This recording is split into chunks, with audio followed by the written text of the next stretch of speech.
Hi, everyone. Welcome back to Grandpa Mark's Hobbies and a finale of our AMT 1970 and a half Chevy Camaro Z28 molded in orange kit. This kit was fun and not fun all at the same time. Let me get these guys out of the way here, and oops, we will talk about it real quick. And I have a music montage at the end, and we'll see how this goes, if I have bloopers or not. So let me bring it down here a little bit. Here's our 70 and a half Camaro with the small front end bumpers painted in Gallery's Toledo Magma Orange, which is a really cool color. It's a pearl, and it's the first time I ever did a pearl, so I had fun with it. It went down great. Got 2 layers of clear over the top of it, and that clear is awesome. I polished it with Tamiya's fine polish, and then I gave it a coat of turtle wax ice, just so my fingerprints don't just jam up on it. They'll wipe off easy. And it helped make the decals look a lot better. This kit, the decals stink. I'll tell you that right now. They're thick and brittle. So I had to do some touch-up work in the front with, just a brush paint. And what I ended up doing is I used the Toledo. This is the aluminum. This is what I use for my exhaust. But I used the Toledo black and brush painted it in where I had to. And then it was like, wow, that's pretty close. I mean, it was real close. But then when I hit it with the wax, man, it balanced it out perfectly. So I'm happy with that. A lot of times I have a hard time getting the decal color to match any paint colors that I have. So I'm super happy with that. It ended up looking a lot better than it did, trust me. You can see the little bump right here. That's where it said Camaro across the back. Wasn't thinking one bit. I should have sanded that off smooth. If you're building this, sand that off. It's not supposed to be there, and it really looks like a big bump on the back of my car. The other thing, and I'm showing this in the light, it took me a minute to get it to where the light was just right for it, but see the dimple right in the center, and I was warned about it, but it was too late. I already had it painted. The dimple on the inside is the dome light, so that's going to show through just because it cured differently, and it made a little sinkhole, and it wouldn't take anything to fill that with Tamiya putty and sand it off before you get the primer and everything down. But obviously I didn't see it, and there it is. But it's cool. I mean, everything else came out great in this car. The interior in here is awesome. I had a blast. I showed you in the last video how I did the wood grain, and I got a couple pictures of that on the in the montage. Let's pull the hood off. The hood, let me show you here, is painted right up here to match, and right over here it comes up. And on the body I didn't do as good. You can see right here, this line's just a little bit thick. That whole corner broke off. So you can see how close that decal is to the, I'm trying to make it so it'll shine, but you can't tell where it stops and the other starts. It blends in that well. But you can see how close a color match that is. I'm super happy with that.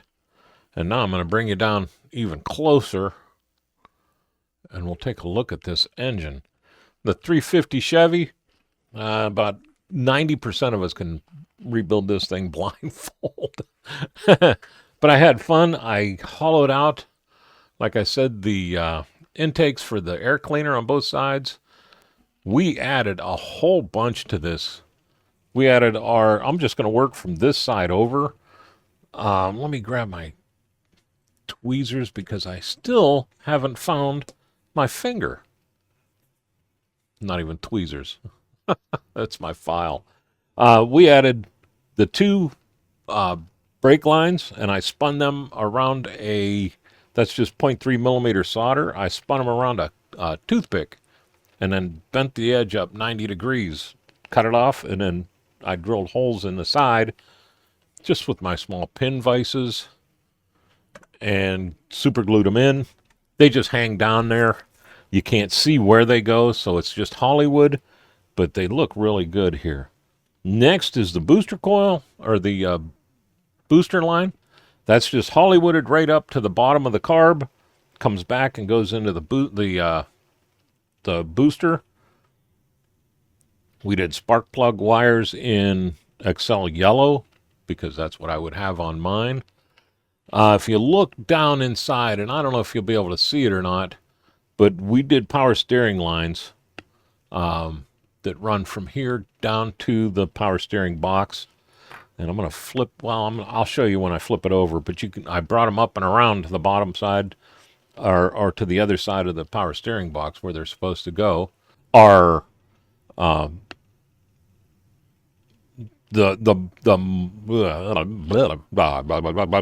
try it again. Our water lines, the hoses, top and bottom, went on really easy. I didn't put the top one on. I put the bottom one on first, and I was able to just take tweezers and come in at this angle, and it kind of dropped on both sides because of the way they had it notched.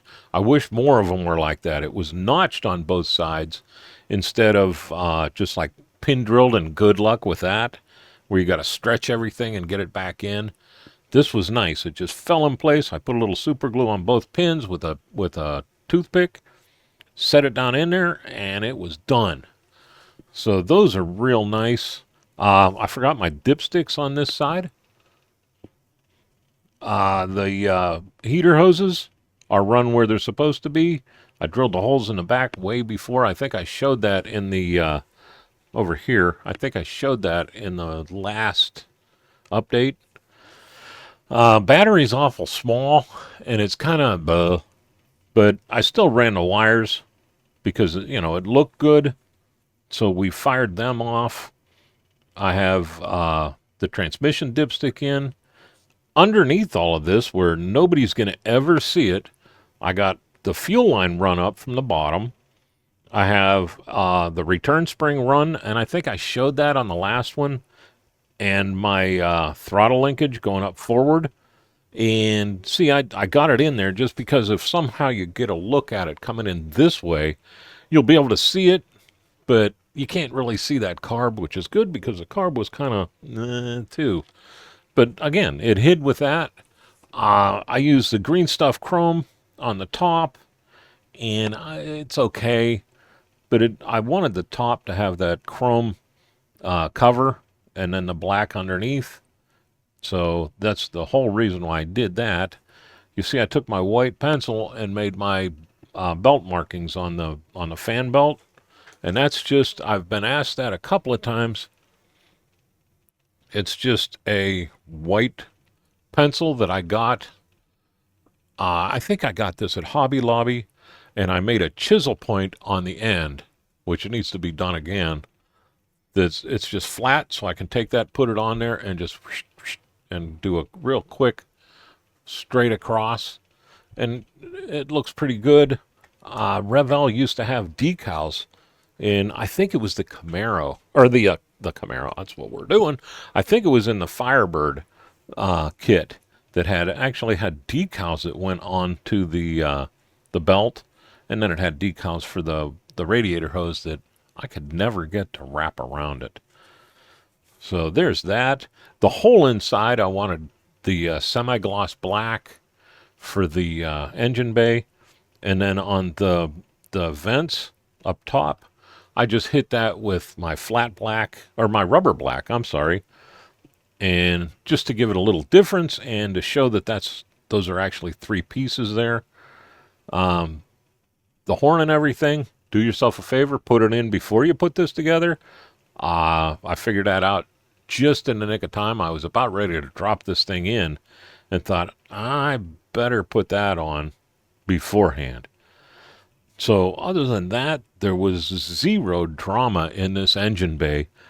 I did chrome my valve covers. So I chromed them and kind of wiped them so they look like that aluminum. I didn't want them the bright, bright chrome, but I did want them to be not just Chevy red. So there's a whole lot of that color going on here. But again, the engine dropped in.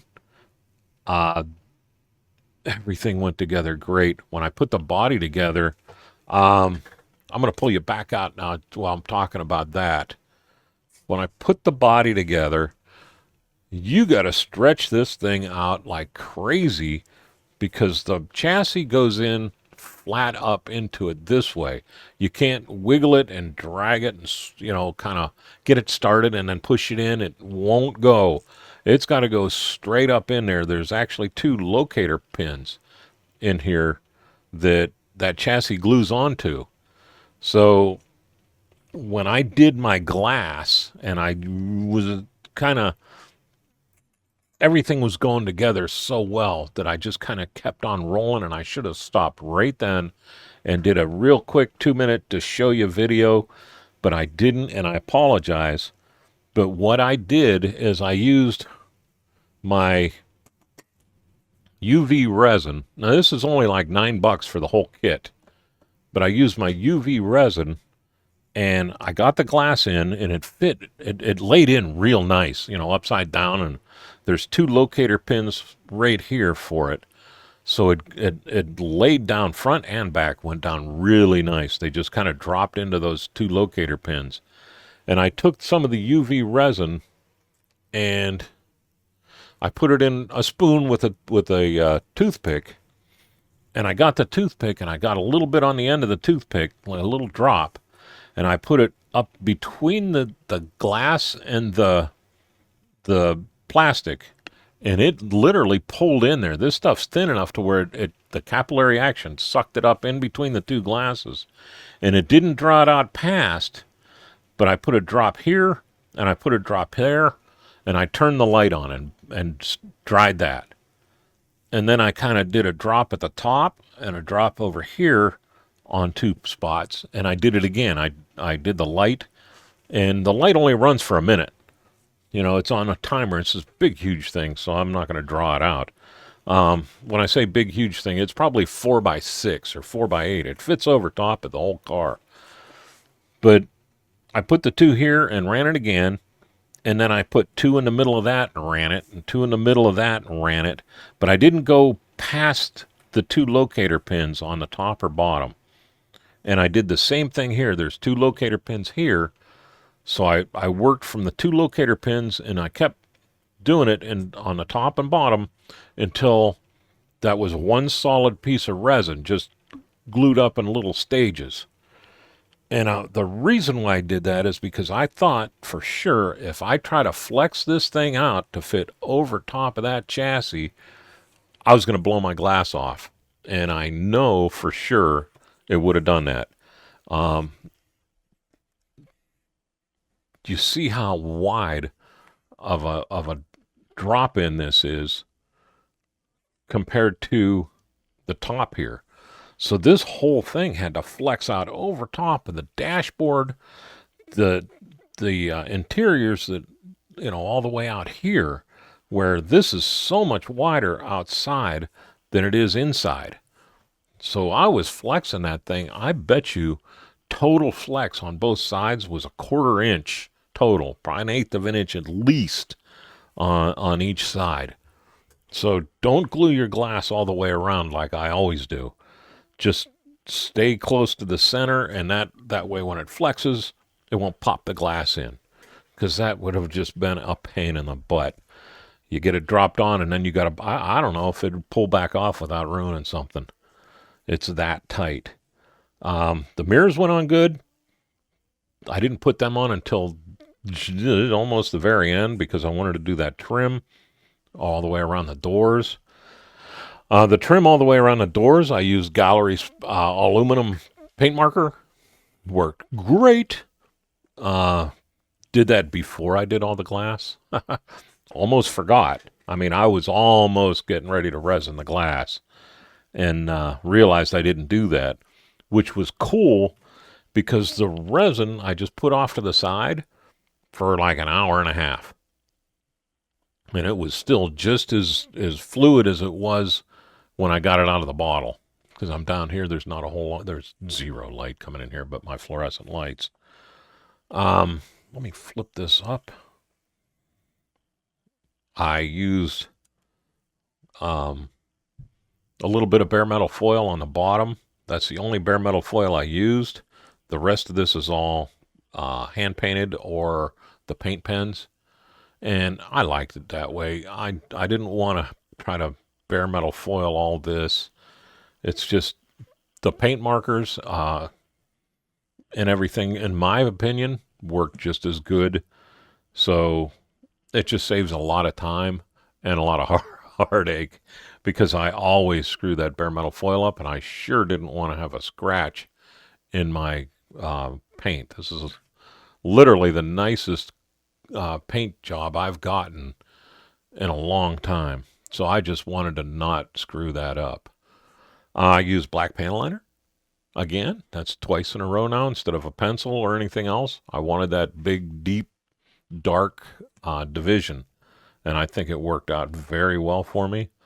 The two markers, I haven't panel lined yet, but I will. They're not 100% dry yet. I like to leave those go for a couple of days before I hit them with panel liner.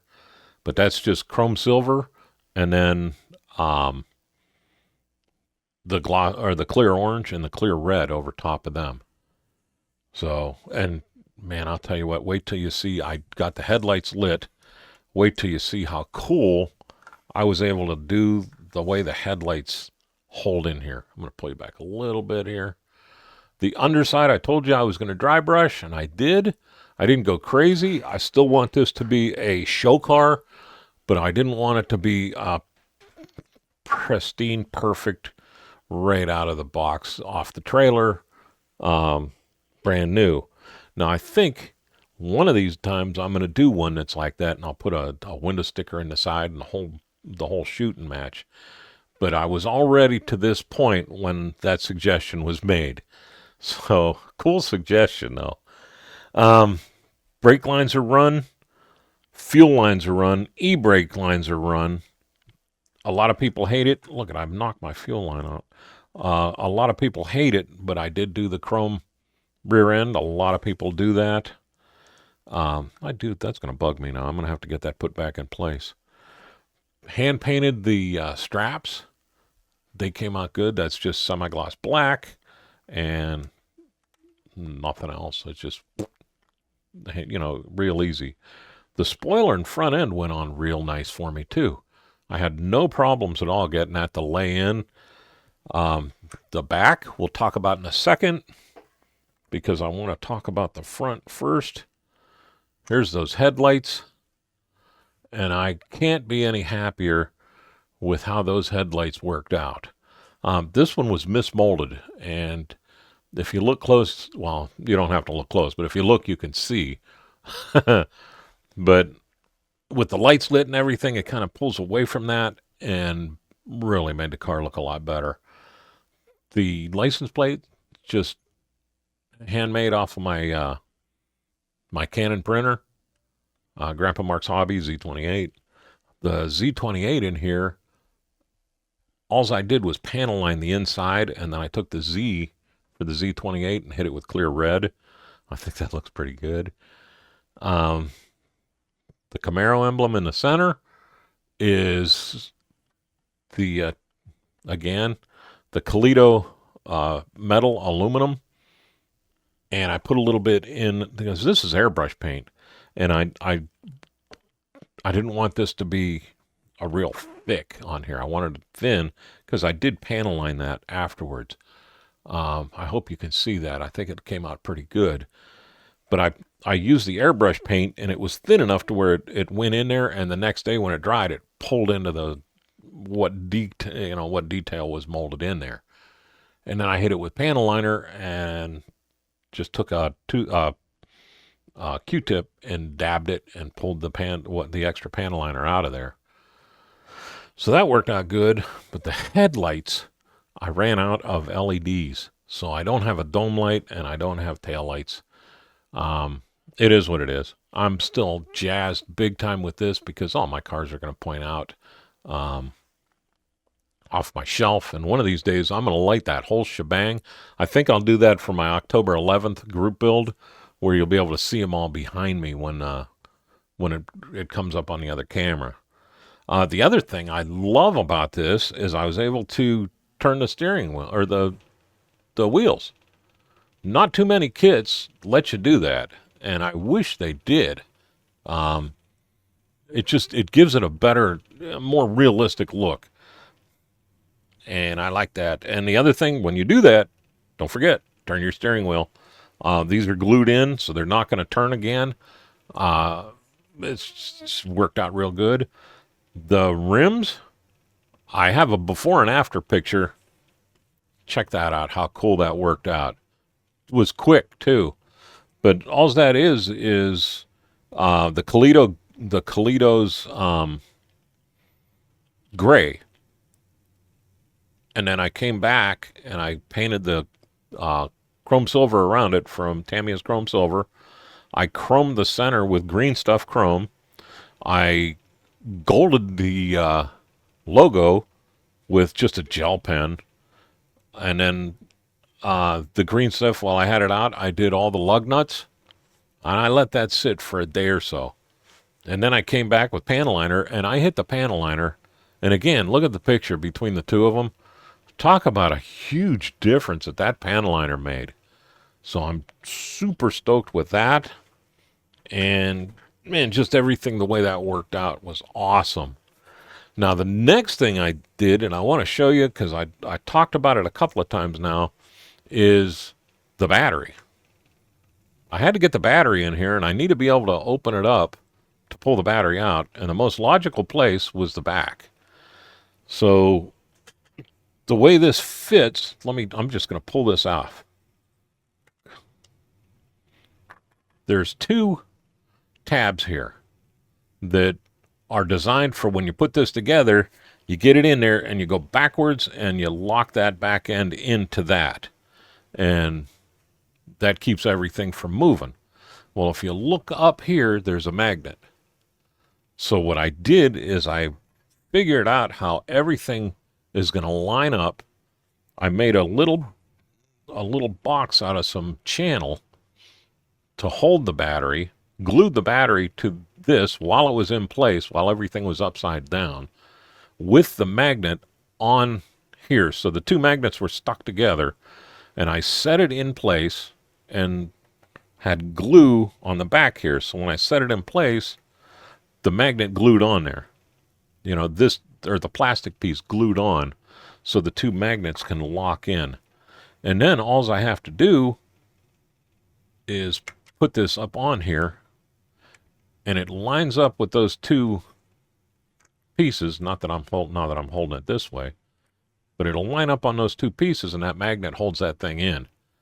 So I can take it off, give the battery a little shake, it comes flying out, and I can turn on and off my lights. So how cool is that? I mean, it was pretty much made to put a battery in there. It really was. It only took me maybe an hour to get that to where all that worked out, and it was well worth the hour. People were talking about the rear end too, how it was finicky. Well, what I did is I glued this and the drivetrain on. Got that glued in place. Then I just glued this crossbar on right here, our sway bar, and I let that dry overnight. I was doing other stuff, and I just moved on. So I let that dry overnight. And then the next day, I came in, and I put the shock down in the bottom hole, and brought it up until it dropped into the top hole, and then put a little tiny drop of glue through this hole here to hold it in place. And that pushed the suspension up to where it kind of locked everything in place there. Did the same thing on the other side. And then for the little linkage piece for the sway bar, I put it in the slot in the bottom, and then, or I'm sorry, I put it in the hole in the top. And I was able to do that because, you know, the tweezers and everything, the tires weren't here, and I was able to reach around inside through here with it. And I got it in that little hole with a tiny, tiny bit of super glue on the pin that goes in the hole. And then I just dragged it over, and it actually pushed into the slot at the bottom and locked itself in. So to be honest with you, I don't even think that I would have needed to glue those in. I think just the friction feed would have, or the friction fit would have held it all together. But that little tiny drop of super glue in the top is going to lock it in, and then it's going to keep it from going anywhere. So that worked out great. And it took a little bit, and a lot of people are saying how finicky it is. It is finicky. It does take a few minutes, but if you glue the drivetrain and springs in, you know, you glue your axle and rear end in to the springs and let that go, I think everything else will work out good for you. It was tight. Everything was very tight getting it in place, but these springs are thin enough to where they'll bend enough to where it will drop in place for the shocks. And then once the shocks are in, these pieces aren't that hard because you just got to get them into that little hole right here on the mount. And then when you pull them back, they just drag right in there. I even had to touch up going through here. I had to touch up that the bottom on the inside there with black paint because it did scratch the paint. It was so tight. But man, I think that's everything. I'm super happy with how this came out, especially after, look, I got my fingerprints on here, especially after feeling like I was messing up big time with those decals. And then at the end, everything kind of worked out with the wax. The wax made it to where it all worked out good. One more thing, and I was told about this, and thank you. I don't have your name up here, or I would give you a shout out, but I'm giving you a shout out. I asked them, or I mentioned about 2 different rear ends on this car, and here there is 2 different rear ends. There's the one that I used, which pushes the tires down, and then there's another one that will bring these tires back up into the body and kind of drop that back in. Like 90% of the cars, after about 6 years, they had that little sag in the back because the springs were so long and the weight. But I wanted this thing to sit up proud, and it really does, and you'll see that in the pictures. And with that, let's go to Thank Gallery, especially Thank Gallery, because geez, oh Pete, how nice is this paint job? That's the new Colito paint line that they're selling, and it's on sale now. When you order it, use Grandpa Mark, and you'll get 10% off of your entire order. And right now, they got huge sales going on. So if you're thinking about it, jump in on it. I want to thank all our active duty people, our veterans, our first responders for putting it on the line every single day for us. I stand up and salute each and every one of you. With that, we'll go back to the car. I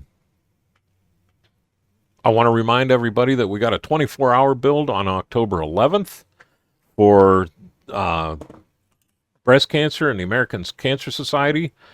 There's a GoFundMe page set up in the description down below. If you would like to donate, I would really appreciate it. And if we can get $2,000 worth of donations before midnight on October 11th, Zach's going to shave my head clean. Beard, mustache, the whole 9 yards. So we'd all appreciate anything that you could spare for us. And with that, how about if we start the music? I want to thank each and every one of you for watching. Y'all have a great day and a better tomorrow.